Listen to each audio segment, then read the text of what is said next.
ಇದು ನನ್ನ YouTube channel. ಇಂದಿನ ಸಂಚಿಕೆಗೆ ಎಲ್ಲರಿಗೂ ಸ್ವಾಗತ.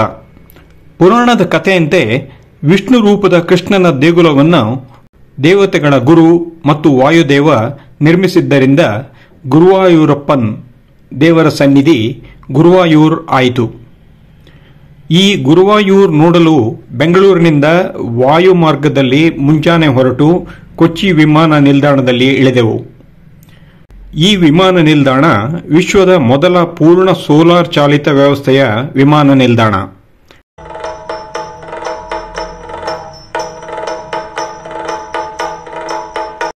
ಇಲ್ಲಿಂದ ನಮ್ಮ ವಾಹನದಲ್ಲಿ ಗುರುವಾಯೂರಿಗೆ ಪಯಣ ಮಾಡಿ ಹೋಗುವಷ್ಟರಲ್ಲಿ ಗುರುವಾಯೂರಪ್ಪನ್ ದೇವಸ್ಥಾನದ ದರ್ಶನದ ವೇಳೆ ಮುಗಿದಿತ್ತು. ಅಲ್ಲಿಯ ದರ್ಶನದ ವೇಳೆ ಮುಂಜಾನೆ 3 ಗಂಟೆಯಿಂದ ಮಧ್ಯಾಹ್ನ 12:30 ಹಾಗೂ ಸಂಜೆ 4:30ರಿಂದ ರಾತ್ರಿ 9:15 ತನಕ. ಹಾಗಾಗಿ ನಾವು ಮೊದಲು ಭೇಟಿ ಮಾಡಿದ್ದು ದೇವಸ್ಥಾನದ ಆನೆಗಳನ್ನು ಇಟ್ಟ ಜಾಗ. ದೊಡ್ಡವರು ಒಬ್ಬರಿಗೆ 20 ರೂಪಾಯಿ ಟಿಕೆಟ್ ತೆಗೆದುಕೊಂಡು ವಿಶ್ವದ ಅತಿ ದೊಡ್ಡ ಪಳಗಿಸಿದ ಆನೆ ಕ್ಯಾಂಪ್ ನೋಡಲು ಒಳ ಹೋದೆವು. ಪಣತ್ತೂರ್ ಕೊಟ್ಟ ಅಥವಾ ಅನಕೊಟ್ಟ ಎನ್ನುವ ಈ ಆನೆ ಕೋಟೆ ಅಥವಾ ಕೊಟ್ಟಿಗೆ ಒಟ್ಟಿಗೆ ಆನೆ ಕಟ್ಟಿ ಹಾಕಿರುವ ವಿಶಾಲ ಜಾಗ. ಪ್ರವೇಶ ದ್ವಾರದಿಂದ ಎಡಕ್ಕೆ ಹೋದರೆ ಆನೆ ಮೀಯಲು ಒಂದು ದೊಡ್ಡ ಕೆರೆ, ಹಾಗೆ ಒಂದೊಂದೇ ಕಟ್ಟಿ ಹಾಕಿದ ಆನೆ ನೋಡುತ್ತಾ ಹೋಗಬಹುದು. ಒಂದೊಂದು ಗಂಡಾನೆಗೂ ಸಾಕಷ್ಟು ಅಂತರದಲ್ಲಿ ಮಾಡು ಮಾಡಿ ಗೂಟ ಇಟ್ಟು ಹಗ್ಗ ಕಟ್ಟಿರುತ್ತಾರೆ. ನೋಡುಗರು ದೂರದಿಂದ ನೋಡಲಿ ಎಂದು ಕೊಟ್ಟಿಗೆಯ ಹಾದಿಯ ಪಕ್ಕದಿಂದಲೇ ಬಲವಾದ ಹಗ್ಗ ಕಟ್ಟಿರುತ್ತಾರೆ. ಪ್ರವಾಸಿಗರು ಒಂದೊಂದು ಆನೆಯ ವಿಧ ವಿಧ ಹಾವ ಭಾವ ನೋಡುತ್ತಾ ಆನೆಯ ಭಂಗಿಯ ಜೊತೆ ತಮ್ಮ ಭಂಗಿಯನ್ನು ಮೊಬೈಲ್ನಲ್ಲಿ ಸೆರೆ ಹಿಡಿಯುತ್ತಾ ಸಾಗುತ್ತಾರೆ. ಈ ಆನೆಗಳಿಗೂ 3 ಕಿಲೋಮೀಟರ್ ದೂರ ಇರುವ ಗುರುವಾಯೂರಪ್ಪನ್ ದೇಗುಲಕ್ಕೂ ನಿಕಟ ಸಂಬಂಧವಿದೆ. ಬಹಳ ಹಿಂದೆ ದೇವಸ್ಥಾನದ ಆವರಣದಲ್ಲೇ ಈ ಆನೆಗಳು ಇರುತ್ತಿದ್ದವು. ದೇವರಿಗೆ ಭಕ್ತಿಯಿಂದ ಆನೆ ಕೊಡುವ ಭಕ್ತರಿಂದಾಗಿ ಆನೆಗಳ ಸಂಖ್ಯೆ ಹೆಚ್ಚಾಯಿತು. ದೊಡ್ಡ ದೊಡ್ಡವರು, ಕೆಲವು ರಾಜ್ಯದ ಮಾಜಿ ಮುಖ್ಯಮಂತ್ರಿಗಳು ಸಹ ಆನೆ ಅರ್ಪಿಸಿದ್ದಾರೆ. ಯಾರಿಗಾದರೂ ಆನೆ ಬೇಕಿದ್ದರೆ ಇಲ್ಲಿಂದ ಕೊಡುವ ವ್ಯವಸ್ಥೆಯೂ ಸಹ ಇದೆ. ಆದರೆ ಆನೆ ತೆಗೆದುಕೊಳ್ಳಲು ಮತ್ತು ಕೊಡಲು ಹಲವಾರು ನಿಬಂಧನೆಗಳು ಇವೆಯಂತೆ. ಇಲ್ಲಿ ಪಳಗಿರುವ ಆನೆಗಳನ್ನು ದೇವಸ್ಥಾನದ ಉತ್ಸವಗಳಲ್ಲಿ ಬಳಸುತ್ತಾರೆ.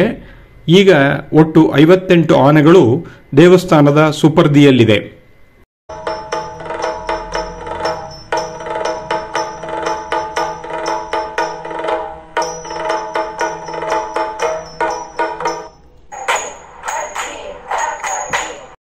ಆನೆ ನೋಟ ಮುಗಿಸಿ ನಮಗೆ ನಿಗದಿಯಾಗಿದ್ದ ಲಾಡ್ಜ್ನಲ್ಲಿ ಊಟ ಮುಗಿಸಿ ಆನೆ ಓಟ ನೋಡಲು ಓಡಿದ್ದೆವು.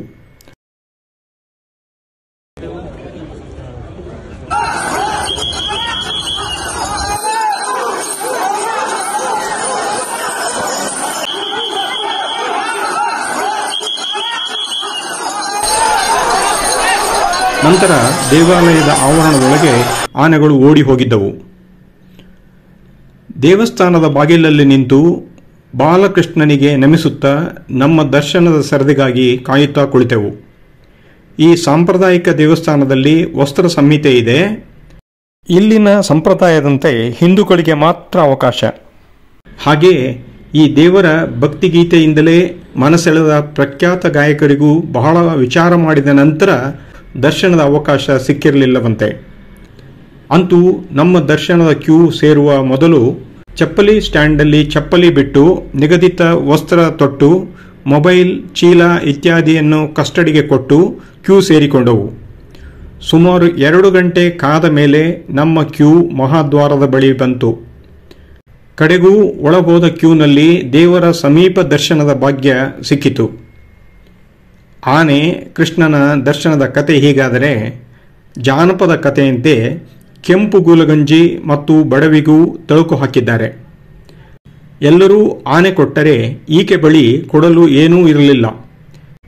ಗಂಜಿ ಕುಡಿಯುವ ಆಕೆ ಕಾಡಿನಲ್ಲಿ ಸಿಕ್ಕ ಕೆಂಪು ಗುಲಗಂಜಿ ಸಂಗ್ರಹಿಸಿ 44 ದಿನ ನಡೆದು ದೇವರ ದರ್ಶನಕ್ಕೆ ಬಂದ ದಿನ ಆನೆ ಕೊಡುವ ಶ್ರೀಮಂತ ಭಕ್ತನೊಬ್ಬನ ಆತುರದಲ್ಲಿ ಗುಲಗಂಜಿ ಚೆಲ್ಲಿ ಹೋಯಿತಂತೆ. ಆಗ ದೇವರ ಕೋಪ ಆನೆ ರೂಪದಲ್ಲಿ ಬಂದು ಹರಡಿದ್ದ ಗುಲಗಂಜಿಯನ್ನು ಆಯ್ದುಕೊಡುವ ತನಕ ಆನೆ ಶಾಂತವಾಗಲಿಲ್ಲವಂತೆ. ಹಾಗಾಗಿ ಇಂದಿಗೂ ಭಕ್ತಿಗೆ ಆನೆಯ ಜೊತೆ ಗುಲಗಂಜಿ ಸಹ ಪ್ರಾಮುಖ್ಯ ಪಡೆದಿದೆ. ಆನೆ, ಕೃಷ್ಣ, ಗುಲಗಂಜಿ ಈ ಕತೆ ನಿಮಗೆ ಇಷ್ಟವಾಯ್ತಲ್ಲ? ಒಂದು ಲೈಕ್ ಕೊಡಿ. ಹಾಗೆ ಈ ಗುರುವಾಯೂರಪ್ಪನ್ ದೇವಾಲಯದ ಮಹಿಮೆಯನ್ನ ಇತರರಿಗೂ ಶೇರ್ ಮಾಡಿ. ಅದರ ಜೊತೆಯಲ್ಲಿ ನಿಮ್ಮ ಅಮೂಲ್ಯ ಕಮೆಂಟ್ ಅನ್ನು ಸಹ ಹಾಕಿ. ಇನ್ನೂ ಸಬ್ಸ್ಕ್ರೈಬ್ ಆಗಿರದಿದ್ದರೆ ದಯವಿಟ್ಟು ಸಬ್ಸ್ಕ್ರೈಬ್ ಆಗಿ. ಹಾಗೆ ಮುಂದಿನ ಸಂಚಿಕೆಗಾಗಿ ಕಾಯಿರಿ. ಧನ್ಯವಾದಗಳು.